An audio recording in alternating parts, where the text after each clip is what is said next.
Hey everybody, welcome back. Today I'm going to be updating the badges on my 2500 HD. I'm going to be doing the driver's side, the passenger side. Then I'm also going to be updating the Silverado badge.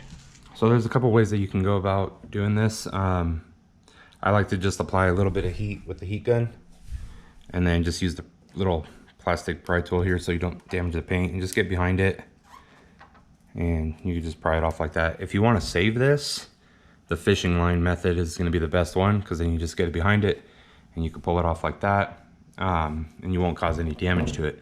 I don't want to keep it. I think they're old, outdated, and ugly, and so that's why I'm going to be replacing them with new ones.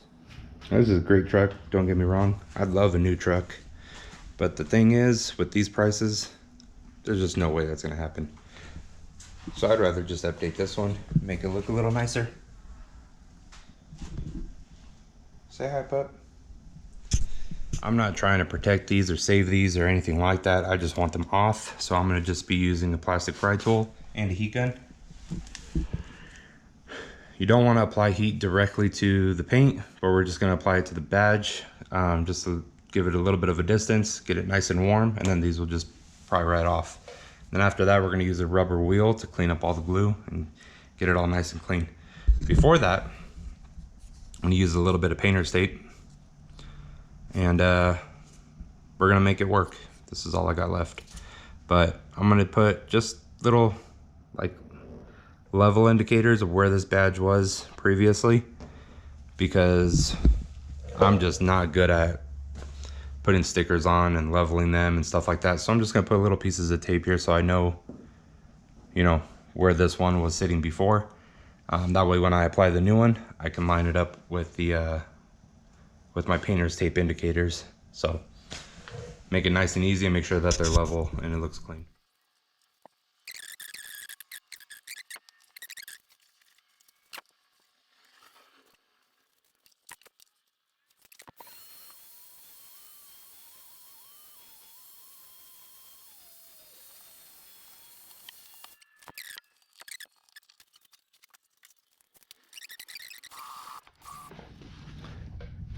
So now you're at this point, you get all the glue off, all the residue and stuff like that, but you have these edges here. What I find best is not to use the rubber wheel on this, because using it too much could cause damage to the paint. So what I like to do is use carnauba wax, not brand specific, but just something that's a little abrasive, but just kind of set it right on the thick parts like that. Just give it a second to kind of go in, and I'm just using a microfiber dirty towel, but you can literally see it just comes right off.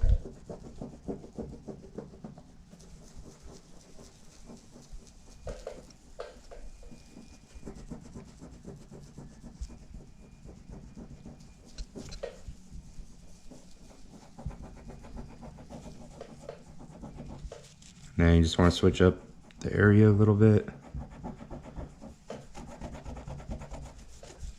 So I like doing that better. It's less riskier than using the wheel.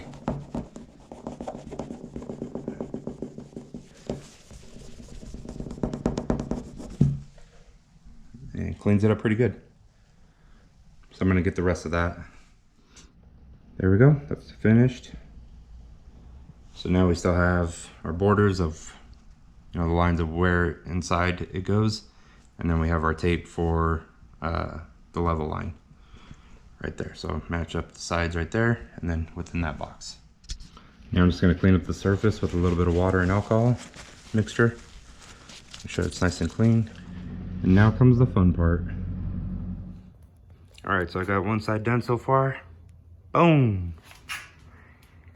This was a huge pain in the butt, and I mean huge, man. Getting these things to line up, and even right now they're not perfectly lined up, but you know what? It's not even that big of a deal. You can't really tell. I did as best as I could. But let me show you the issue. So the Silverado badge I bought from a different seller on Amazon. It's a different seller from the 2500 HD badges. But where does it go? This way. So in theory, you know, the way that it's supposed to be, at least, is all the badges are in here and they line up. And for the most part, if you look at them, you know, the edges of these lines, they do look like they line up. But here's the problem. I'm gonna take off this plastic here. You notice the gaps in between the styrofoam here? You can see there, see there. So they're not perfectly straight. I mean, even just right here, looking at the styrofoam, you can see that the 2 kind of curves upwards and the 5 curves upwards that way. So they're not perfectly straight. It's extremely frustrating.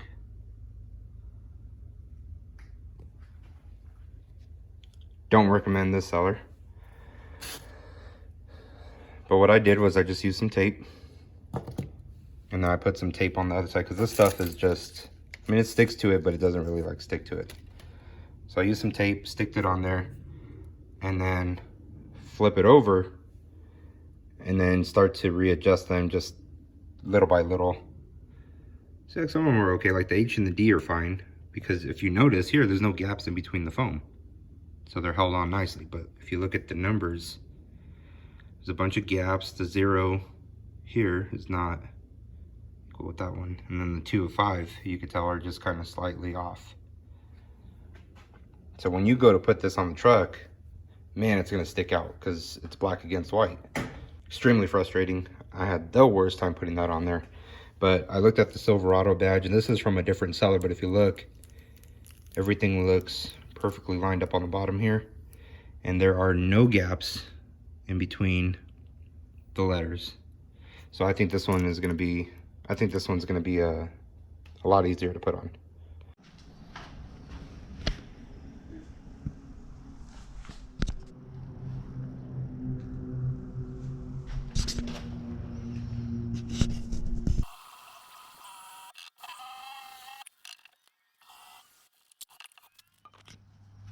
All right, there's the finished product. All sides are done. It's looking good. I like how it came out. Everybody, thank you for watching. Hope that helped you out. I really couldn't find anything about the older 99 to 2002 Silverados with the updated badges. So now you know what it looks like. I like it. It looks good. I'd recommend doing it. For both the passenger and the driver's side, 2500 HD badges in black, and then the back Silverado one, for all 3 of those, it came out to about 25 bucks, so it wasn't too bad. I like it. Anyway, have a good one.